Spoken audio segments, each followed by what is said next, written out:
జై శ్రీరామ్. నేను బాలస్వామి, ప్రచార ప్రముఖ విశ్వ హిందూ పరిషత్ తెలంగాణ రాష్ట్రం.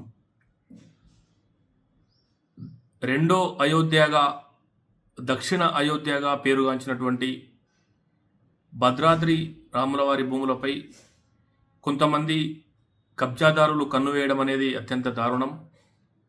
ఇది అనాదిగా కొనసాగుతూ వస్తున్నది.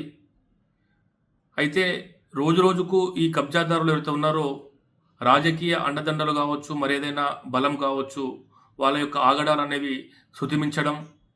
నిన్ననే ఆ యొక్క భద్రాద్రి రాములవారి ఈవోపై మహిళ అని చూడకుండా దాడి చేయడం, నెట్టివేయడం, దౌర్జన్యానికి దిగడం అనేది అత్యంత హేయం. దీనిని ప్రతి హిందూ బంధువులు కూడా తీవ్రంగా ఖండించాల్సినటువంటి అవసరం ఉంది. ముఖ్యంగా విశ్వ హిందూ పరిషత్ యొక్క దాడిని తీవ్రంగా ఖండిస్తోంది. పురుషోత్తమ పట్టణంలోని ఆ యొక్క భూములు ఏవైతే ఉన్నాయో, ఒక భక్తుడు దాదాపు 900 ఎకరాల భూమిని రాముల వారిపై ఉన్నటువంటి భక్తి శ్రద్ధలతో ఆ యొక్క భూమిని దానం చేయడం జరిగింది. అయితే ఆ భూమిపై కన్నేసినటువంటి కొంతమంది కబ్జాదారులు కొంచెం కబ్జా చేస్తూ ఈరోజు ఆ రాముడి గోశాలకు కూడా వెళ్లకుండా, ఆలనా పాలన చూడకుండా మొత్తానికి కంచె వేసి ఎక్కడికక్కడ భయభ్రాంతులు సృష్టించి దాడులు చేయడం అనేది, భూములను కబ్జా చేయడం అనేది అత్యంత హేయం.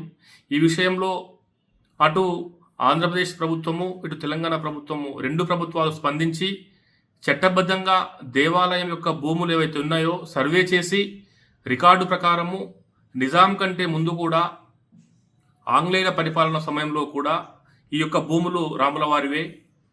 అయితే రాను రాను రాజకీయ ప్రోద్బలంతో కొంతమంది కబ్జాదారులు చొరబడి స్థిర నివాసం ఏర్పరచుకోవడం జరిగింది. అయితే వాటన్నింటినీ కూడా కూల్చివేసి మొత్తం కాంపౌండ్ నిర్మాణం చేసి, ఫెన్సింగ్ చేసి రాములవారి భూములను భద్రంగా కాపాడాల్సిన అవసరం ఈ రెండు తెలుగు రాష్ట్రాలపై ఉన్నదని చెప్పేసి విశ్వ హిందూ పరిషత్ డిమాండ్ చేస్తూ ఉన్నది.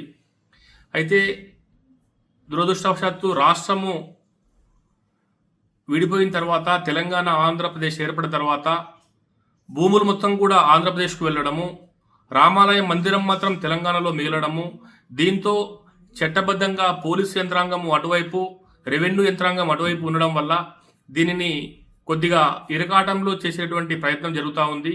కాబట్టి రెండు రాష్ట్రాల ప్రభుత్వాలు చొరవ చూపి భద్రాద్రి రాముడి యొక్క భూములు న్యాయమైనటువంటి, చట్టమైనటువంటి భూములు ఏవైతే ఉన్నాయో సర్వే ఆధారంగా మొత్తం రికార్డులు పరిశీలించి ఫెన్సింగ్ చేసి ఈ కబ్జాదారుల నుంచి రాములవారి భూములను కాపాడాలని చెప్పేసి విశ్వ హిందూ పరిషత్ డిమాండ్ చేస్తూ ఉంది.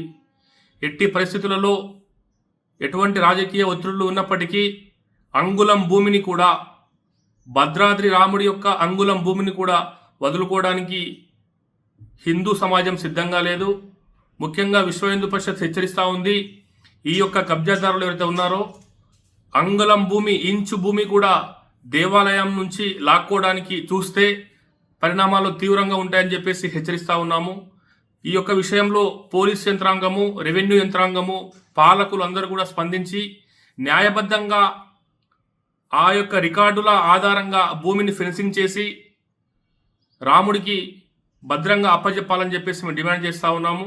మరీ ముఖ్యంగా ప్రభుత్వ ఉద్యోగులపై మహిళని చూడకుండా దాడి చేసినటువంటి ఆ దుర్మార్గులు ఎవరైతే ఉన్నారో వాళ్ళపైన చట్టపరంగా క్రిమినల్ కేసులు నమోదు చేసి, నాన్ బెయిలబుల్ కేసులు నమోదు చేసి కఠినంగా శిక్షించాలని చెప్పేసి విశ్వ హిందూ పరిషత్ డిమాండ్ చేస్తున్నది. జై శ్రీరామ్. తెలుగులో న్యూస్ కి ఫాస్టెస్ట్ యాప్ ఇప్పుడు టోటల్లీ న్యూ అవతార్లో జస్ట్ 5 seconds లో కంప్లీట్ న్యూస్. సోషల్ మీడియాలో ట్రెండ్స్ కి one stop solution. Live TV app voice search option తో ఇప్పుడే డౌన్లోడ్ చేయండి లేదా అప్డేట్ అయిపోండి. యాప్ లింక్ డిస్క్రిప్షన్ లో ఉంది.